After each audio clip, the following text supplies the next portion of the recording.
고민해보기는 이번이 제일 심한 것 같아요. 워낙 간증할 분들이 많아갖고. 어쨌든 제자훈련 받은 여러분 모두가 베델교회 큰 일꾼들 되기를 축복합니다. 인생의 지혜는 맡기는 것이다. 여러분 모두 주님께 맡겨서 지혜로운 인생들 될 수 있기를 축복합니다. 얼마 전에 아이들하고 문경세제 석탄 박물관에 다녀온 적이 있습니다. 그래서 석탄이 어떻게 만들어지는지 또 어떻게 채광하는지 그걸 좀 같이 봤습니다. 그 중에서 이 광부들의 금기, 타보라고 말하는 금기 글을 읽으면서 제 마음이 좀 와닿아서 그걸 좀 적어왔습니다. 좀 읽어드릴게요. 출근할 때 여자가 가로질러 가면 출근하지 않는다. 출근하기 전 여자가 남의 집을 방문하지 않는다. 전날 밤 꿈자리가 뒤숭숭하면 출근하지 않는다. 남편 출근 시 기분을 상하게 하지 않는다. 부부싸움 후에는 가급적 갱에 들어가지 않는다. 도시락에 밥을 4주곡 4주곡 푸지 않는다. 남편이 출근한 후 신발을 방 안쪽으로 향해 놓는다. 갱 내에서는 휘파람을 불거나 뛰지 않는다. 갱 내에서는 쥐를 다 잡지 않는다. 갱 내에서 용변을 볼 때 출입금지 구역에 들어가서 보지 않는다. 출근길에 짐승을 치면 그날은 출근하지 않는다. 대체적으로 여자들이 조심해야 됩니다. 여러분 여기서 좀 몇 가지 제 마음에 와닿았어요. 4주곡을 푸지 않는다. 죽을 사자기 때문에 병원에서 4층이 없는 것처럼 4주곡, 주곡을 푸실 때도 3주곡, 5주곡 뭐 이런 식으로 한다는 것이고, 그 다음 남편이 출근한 다음에는 신발을 방 안쪽으로 돌려놔서 다시 돌아올 수 있도록, 이런 걸 볼 때 제 마음이 아주 좀 뭉클했습니다. 여러분 이 광부들의 금기사항을 보면 말도 안 돼. 왜 이렇게 어리석은 금기가 있나? 뭐 이런 일 때문에 출근을 안 해? 이런 마음이 들는지 모르겠지만 여러분 이렇게 많은 금기가 왜 나왔을까요? 왜 광부들은 이렇게 수많은 금기를 지키면서 되도록이면 이런 땐 출근 안 한다, 낌새가 이상하고 마음이 이상하고 꿈자리가 이상하고 부부싸움 안 하고 재수가 없으면 나는 오늘 갱에 들어가지 않을 것이다, 왜 이렇게 많은 금기가 있었을까요? 그만큼 두려웠기 때문에 그렇습니다. 지옥과 같은 막장, 언제 무너질지, 언제 가스가 나와서 죽을지, 발파 작업하다가 언제 자기가 죽을지, 아내가 남편 출근할 때마다 신발을 안방으로 돌려놓는다는 이것은 얼마나 그 지옥 같은 막장 생활이 두렵고 공포스러운지를 보게 돼서 조금만 이상하면 안 나가겠다라고 하는 불안감을 바라보게 됩니다. 그럼에도 불구하고 왜 막장 같은 지옥과 같은 이 갱도에 왜 들어갔을까요? 이유는 하나예요. 처자식 먹여 살리느라고, 처자식을 먹여 살리느라고 그 오직 하나 때문에 그 어마어마한 두려움을 극복하고 버티면서 갱도에 들어가게 됐던 것이죠. 이러면서 기도의 어떤 옛날에 오늘도 무사히라는 기도의 모습은 이들에겐 절절한 죽음과 현실을 사이를 아슬하게 줄타리하는 사람들의 모습인 것 같습니다. 옛날에 어르신들이 그런 얘기를 많이 했습니다. 너희 시대에 태어난 거, 요즘 시대에 태어난 걸 기쁘게 여겨라. 얼마나 좋냐 요즘 시대에 태어난 거. 그 얘기를 전 전에는 몰랐습니다. 그러나 그럴 수 있겠구나. 이 당시에는 누가 막장에 들어가고 싶겠습니까? 영풍 아파트 자리만 해도 우리나라 옛날에 거기가 광산이었습니다. 그냥 그 당시에는 생존이 안 됐어요. 보릿고개라는 말처럼 정말 먹을 게 없어갖고 풀뿌리, 칡뿌리, 나무 껍질 벗겨서 먹은 때가 불과 몇십 년 전이었거든요. 그러니 그분들이 우리를 보면서 요즘 시대에 태어난 게 얼마나 좋냐라고 얘기한 것은 이해가 될 만한 일이었습니다. 저는 며칠 전에 우리 교회 초창기 시절 우리 아버님이 30대 후반 베델교회를 개척할 때 사진을 봤습니다. 그때 배경은 저 민둥산이 보였습니다. 지금이야 향촌 뒤쪽이 푸르지만 옛날에 40년 전만 해도 흑산이었습니다. 다 나무 땔감에서 산이 다 흙이었어요. 흑산, 토산이었습니다. 그러니까 하나도 나무가 없었죠. 거기에 아이들은 왜 이렇게 바글바글한지, 옛날에 못 살던 시대에는 그래도 밤에 할 게 없어서 그런지 모르겠지만 애가 아주 바글바글한 거예요. 어른들은 몇 명 없는데 애가 바글바글한데 애들은 하나같이 다 꼬매갖고 란닝구, 옛날에 란닝구라고 그러죠. 속을 란닝구만 입고는 좋다고 씩 웃고 있는데 어른들은 다 피곤하고 지친 모습들. 그 사진을 보면서 피곤함이 느껴져요. 산도 고단하고 공기까지 고단하고 어른들은 뭐 고단한 얼굴들, 애들만 웃고 있는 거예요. 그 당시가 그랬거든요. 특별히 그 당시에 대부분이 보면 남편은 일찍 죽거나 남편은 술주정뱅이라서 특별히 어머니들이 키쓰고 애를 그냥 4-5명, 6-7명을 키쓰고 키웠던 일들이 얼마나 많이 있었습니까? 그때 어머님들의 삶을 보면 초인적이었죠. 밤새 철야기도 하고 아침에 새벽에 나와서 마룻바닥에 무릎 꿇고는 애를 포대기에 안고, 애를 들쳐안고는 철야 예배 나오고, 애를 들쳐안고는 새벽 예배 나와서 마룻바닥에서 울며 기도하는 모습이 지금도 선합니다. 그래서 그 기도할 때는 앞뒤로 흔들면서 기도하죠. 칭얼대니까는 앞뒤로 그냥 흔들면서 기도하면서 앞뒤 반동으로 기도하는 거예요. 신앙생활은 반동을 잘해야 됩니다. 앞뒤 반동으로 애가 잠잠하고 기도도 잘 돼요. 그리고 찬송할 때는 어때요? 좌우 반동으로 찬송을 하면 찬송이 잘 돼요. 그러니까 은혜가 있는 분들은 반동을 잘해요. 기도할 때 앞뒤 반동, 저거 기도할 줄 아는 분이구나. 찬송할 때 좌우 반동, 저 사람 은혜 받은 사람이구나. 그거 확실해요. 그래서 우리 권사님들이 10명이 와서 우리 주택에서 찬송할 때 거의 10명이 전체가 좌우 반동으로 그러면서 찬양이 지금도 기억이 나요. 특별히 찬양한 것 중에 하나가 내 고생하는 건 옛 야곱이 돌베개 베고 잠 갔습니다. 좌우 반동하면서 이렇게 하는 모습 지금도 아주 생생합니다. 특별히 제 마음속에 와닿는 건 야곱이 돌을 베고 잠을 자는 것과 같다라는 찬송인 지금도 제 머릿속에 각인되죠. 야곱이 아버지와 형을 속이고 하란으로 가다가 도중에 돌을 베개 삼아 잠을 잘 때, 여러분 돌을 베개 삼아 잠을 잤다라는 이것이 처량한 야곱의 인생 전체를 얘기하는 거 아닙니까? 자기 자신 처량하고 불쌍하고 두렵고 공포스럽고 그게 돌베개를 베고 잤다라는 것이죠. 이 우리들의 부모님 세대들은 이 찬양을 부르면서 많이 울었어요. 자기 자신이 야곱처럼 처량하게 돌을 베고 자는 것 같은 처량함 때문에 울고, 걱정돼서 울고, 삶이 버거워서 울고, 참 많이도 울었죠. 이분들에게 있어서 믿음 생활은 한가한 취미가 아니라 생존을 위한 처절한 믿음이었습니다. 삶이 무게가 너무 무거워서, 삶의 공포가 너무 커서 하나님을 믿지 않고는 살 수가 없기 때문에, 누군가를 의지하면 살 수가 없기 때문에 그들은 하나님을 절대적으로 믿고 의지했죠.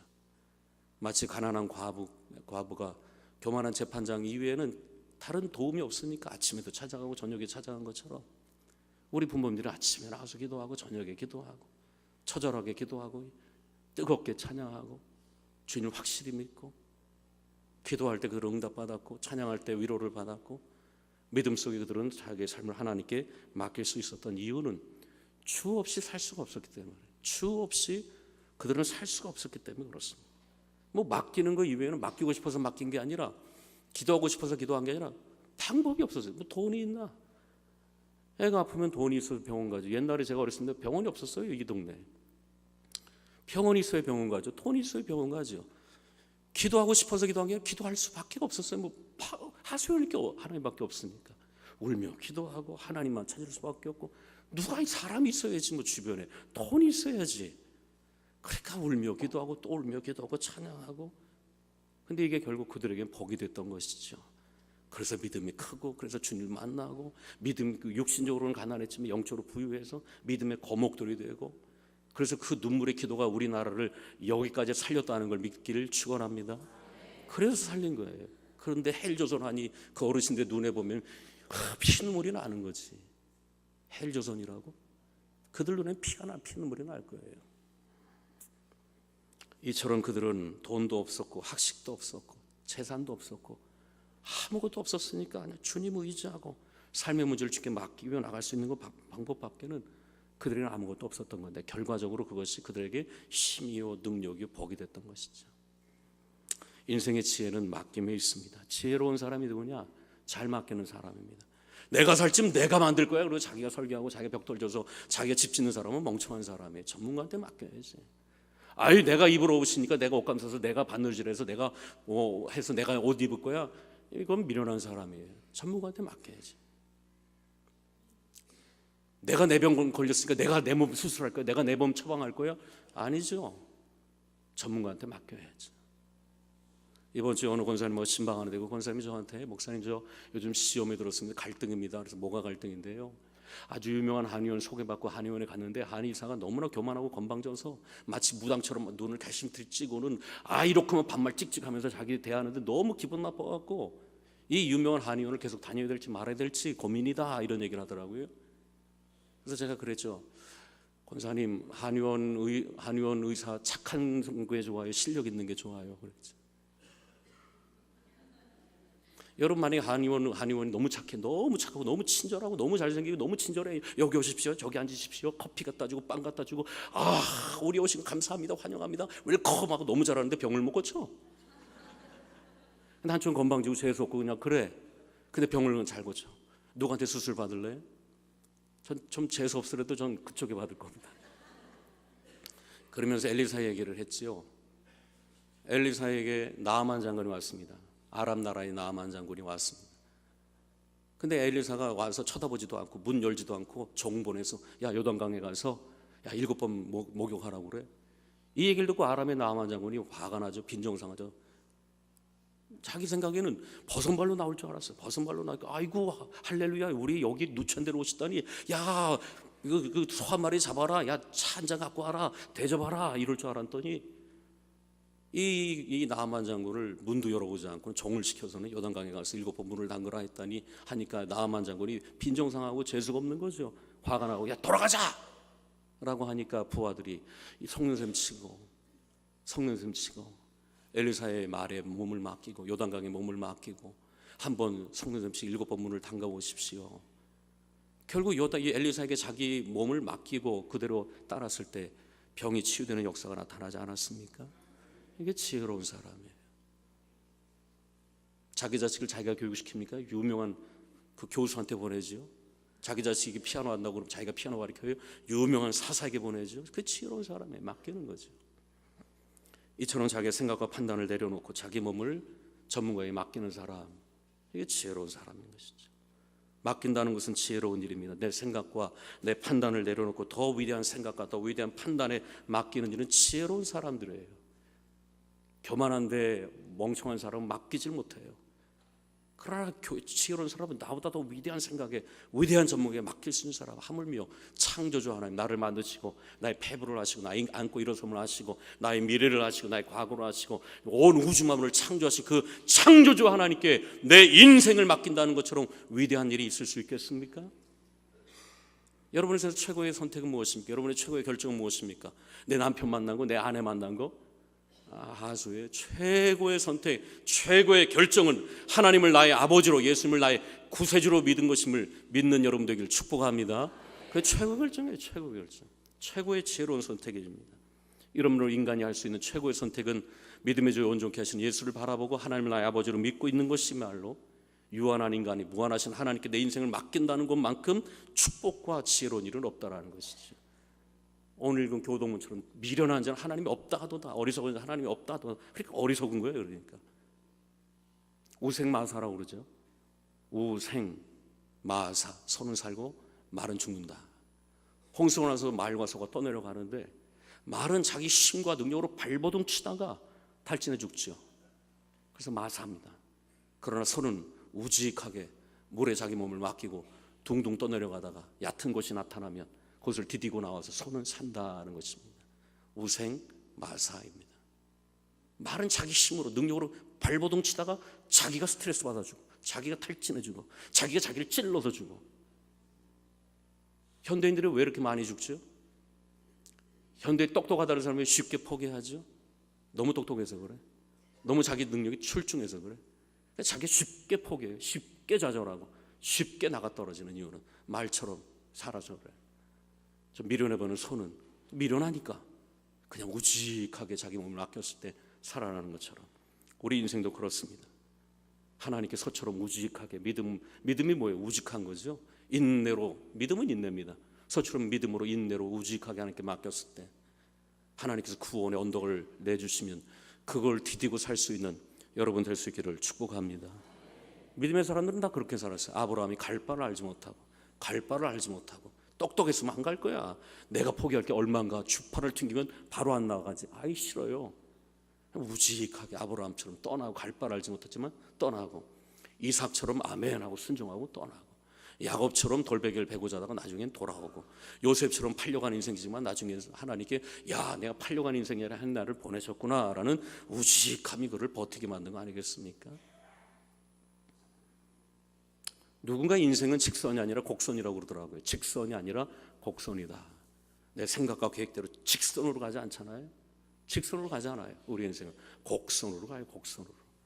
직선으로 가면은 벌써 딱 가보면 아 저기구나 그러고, 여기서 벌써 끝이 보이니까 벌써 자기가 딱 결정을 해버려. 아 끝이 안 보이니까 아 끝났구나. 끝을 보고 아 막혔으니까 포기하자. 이런 사람은 쉽게 포기하고 쉽게 결정하고 쉽게 해요. 좌절을 해요. 벌써 끝이 보이니까 자기 생각에.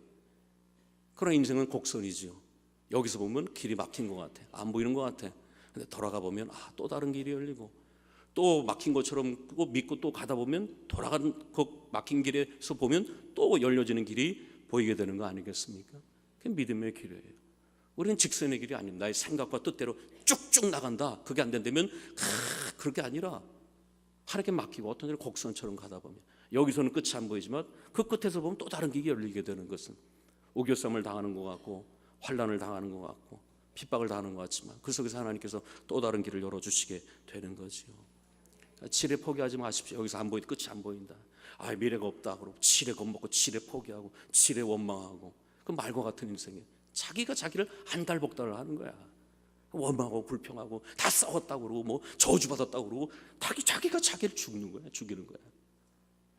그러나 소처럼 하나님께 맡기고 아멘 하고 나가다 보면 하나님께서 덮는 은혜를 주시고 피할 길을 열어주시고 또 비빌 언덕을 또 열어주시면 그걸 또 타고 넘어가고, 요셉이 또 팔려갈 때마다 아멘 하고 나가다 보니까 나중에는 팔려간 것이 하나님이 인도하신 예비된 길이 되는 것처럼 말처럼 발버둥치는 거예요. 현대인들은 말처럼 발버둥쳐 자기 지식과 자기 생각으로 내려놓친 것처럼 발버둥치는 거예요. 발버둥을 치는 거예요. 출애굽 1세대 백성들이죠. 자기 힘으로 자기 능력으로 왜 물이 없냐, 왜 반석이 왜 이런 거냐, 왜 저들은 그렇게 세냐, 맨날 말처럼 하다 보니까 광에서 다 죽었어요 자기들이. 그러나 출애굽 2세대는 서처럼 우직하게 주님을 믿고 두둥실 주님 인도하는 데서 떠내려가다 보니까 가나안에 들어가게 된 역사가 나타나게 되는 것이죠. 말처럼 자기 꾀에 살면 다 죽습니다. 특별히 요즘과 같은 시대에 말처럼 하다 보면은 자기가 자기를 죽여요. 그럼 소처럼 우직하게 주님께 맡기고 나가다 보면, 이러면서 우리 부모님의 세대는 마치 소와 같아. 우리보다 뭐 잘난 게 있나요? 여러분 우리 부모님 세대 잘난 거 있어요?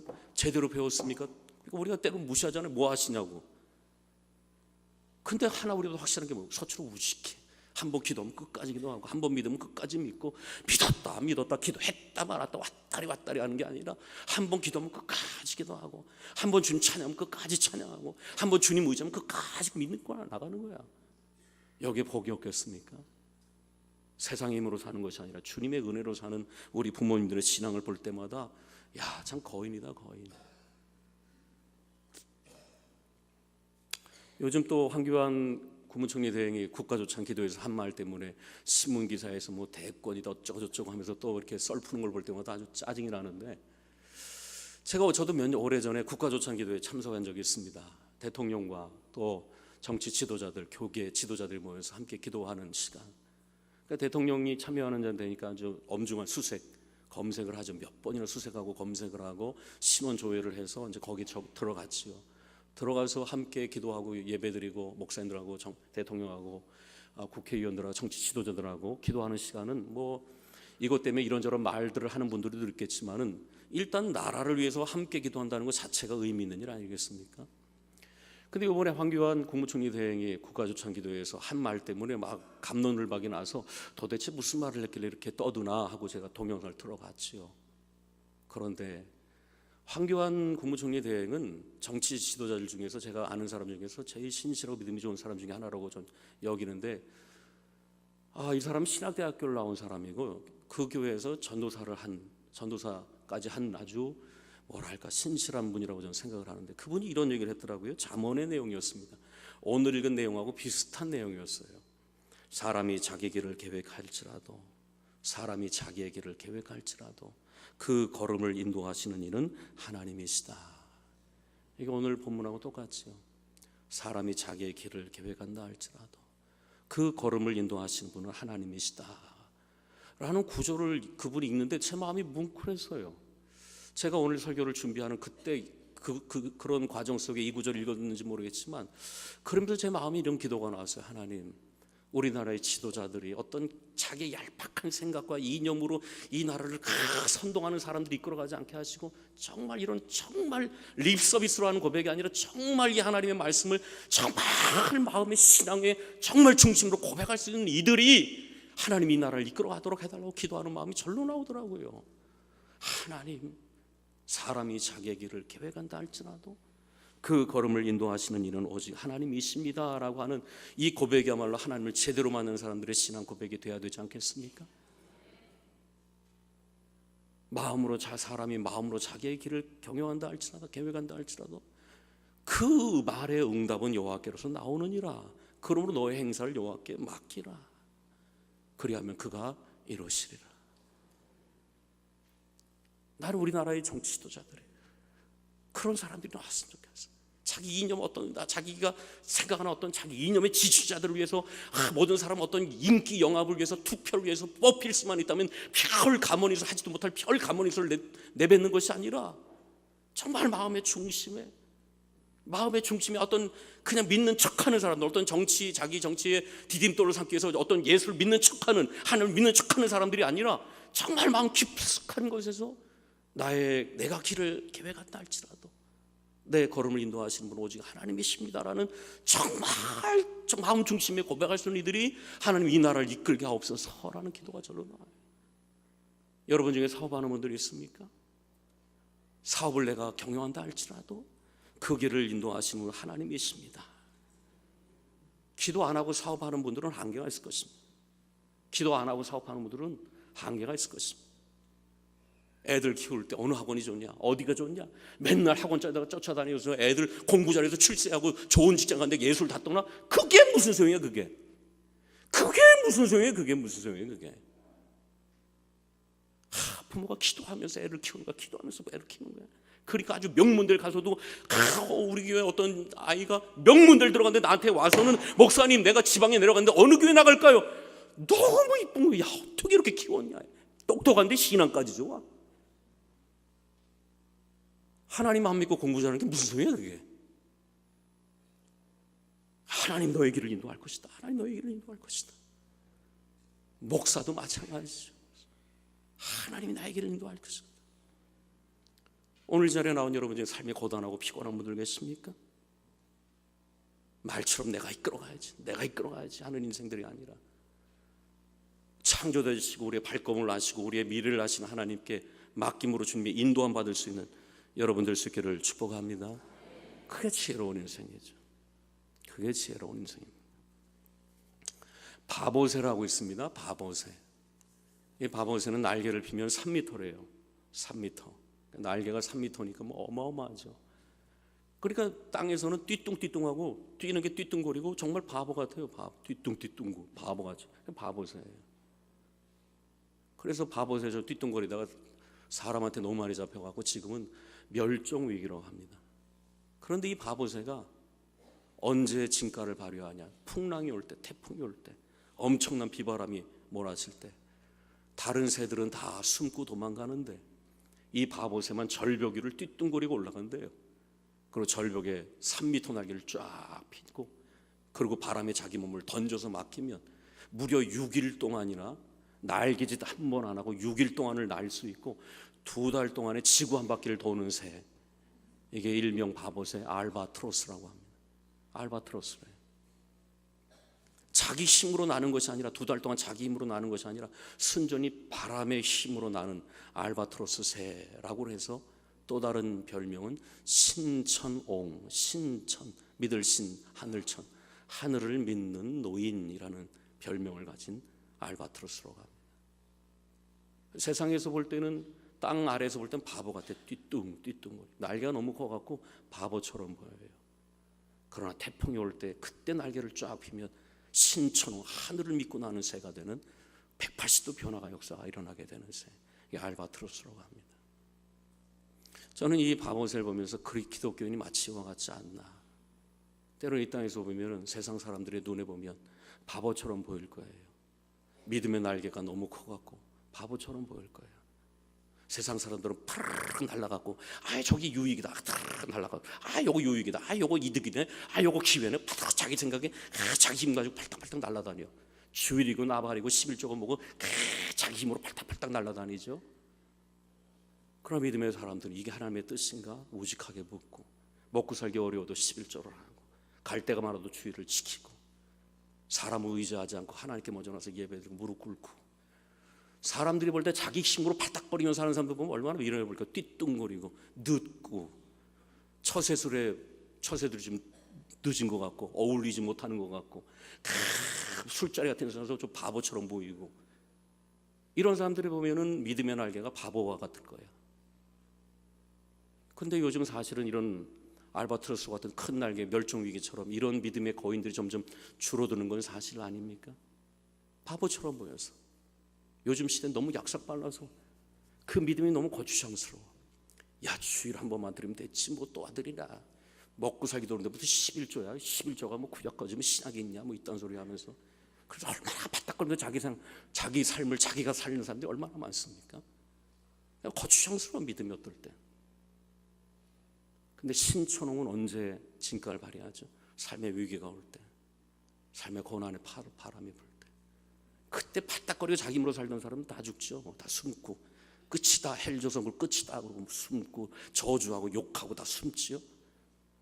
그런데 신천홍, 그리고 우리들 하나님을 믿는 사람들, 하늘을 믿는 사람들, 믿음의 날개를 쫙 펴고 하나님께 맡기고 성령의 바람을 타고 날 수 있는 저와 여러분 될 수 있기를 축복합니다. 그게 그리스도인이에요. 세상에서 좀 미련해 보여도 괜찮아요.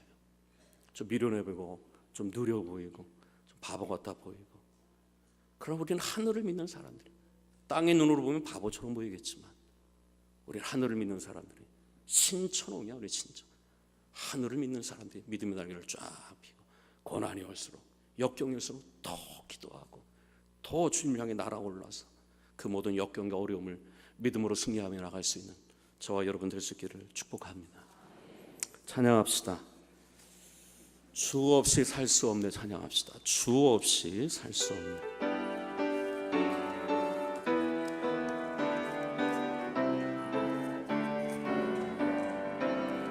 주 없이 살 수 없네. 세인의 구주여, 그 귀한 몸의 피로 날 구속하소서. 구주의 사랑으로 흘리신 보혈이 내 소망 나의 위로 내 영광 됩니다. 주 없이 살 수 없네. 나 혼자 못 서리. 힘없고 부족하며 지혜도 없도다. 내 주는 나의 생명 또 나의 힘이라. 주님을 의지하여 지혜를 얻으리. 주 없이 살 수 없네. 내 주는 하신다. 내 영의 깊은 간구 마음의 소원은 주밖에 나의 마음을 네 알아주리요. 내 마음을 위하여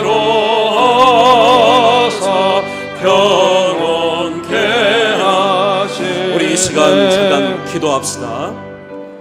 말처럼 살지 말고 서처럼 주님 의지하며 살게 해달라, 지혜로운 삶 되게 해달라고 합시다.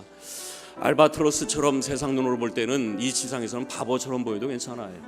정말 위기가 올 때 믿음의 날개를 쫙 펴서 자기 힘으로 팔딱거리면서 사는 인생이 아니라 주님의 은혜 바람 타고 사는 인생 되게 해달라고 기도합시다. 우리 다 같이 통성으로 기도합니다. 사랑의 아버지 하나님 감사합니다. 오늘도 죄인의 구주여 그 귀한 몸의 피로 날 구속하소서. 구주의 사랑으로 흘리신 보혈이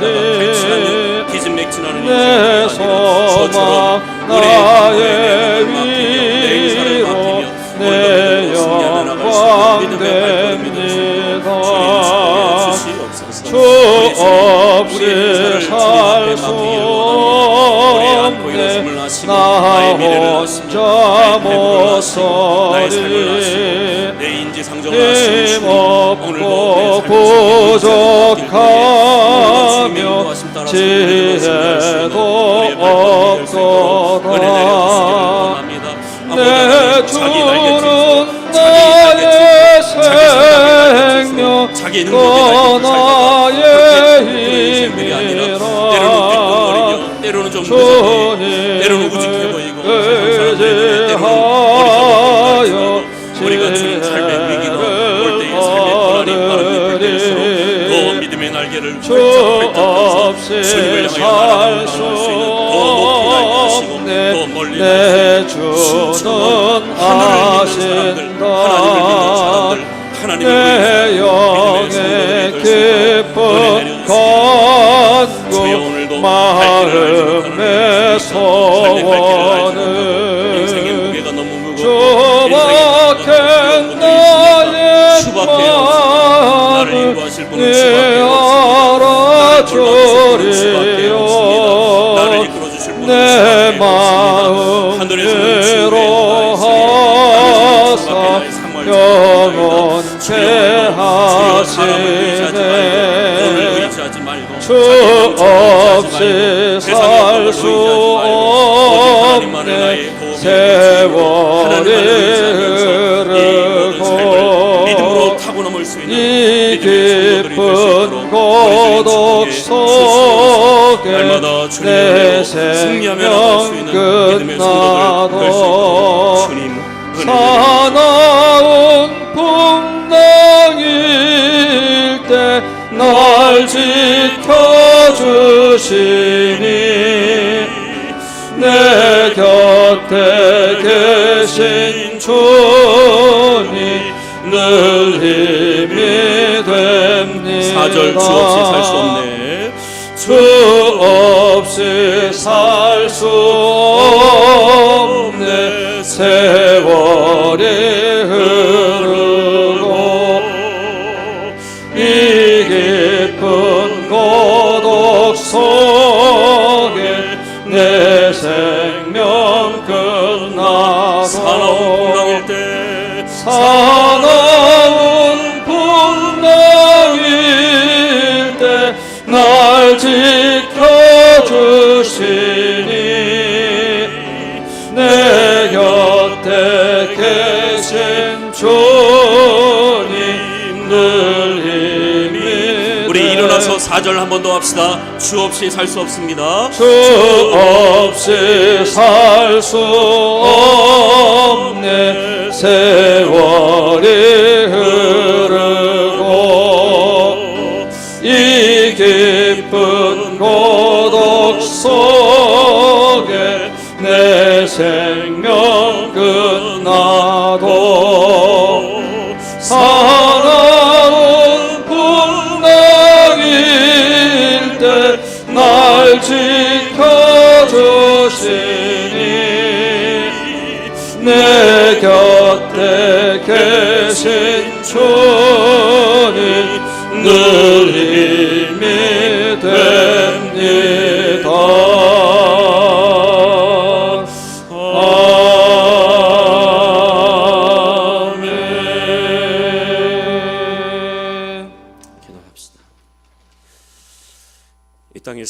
물결을 흘러 살아갈 때에 말처럼 발버둥치다 탈진해 죽는 인생들이 아니라 주님의 은혜에 내 몸을 맡기며 은혜 강물 따라 살다가 주님이 열어주시고 피할 길을 주실 때 그걸 디디고 나올 수 있는 믿음의 발걸음 될 수 있도록 축복해 주시옵소서. 나의 날개짓으로 파닥거리다 사는 인생들이 아니라 때로는 좀 미련하게 보여도 우직하게 믿음의 날개를 쫙 펴고 은혜의 바람을 타고 모든 문제를 뛰어넘으며 살 수 있는 믿음의 성도들 될 수 있도록 축복해 주시옵소서. 이제는 우리 주 예수 그리스도의 은혜와 하나님 아버지의 크신 사랑과 성령의 감화감동 역사 교통하심이 하나님께 맡김으로 인생을 정말 지혜롭게 살길 원하는 모든 성도들 머리 위에 이제부터 영원토록 함께 하시길 간절히 축원하옵나이다. 아멘.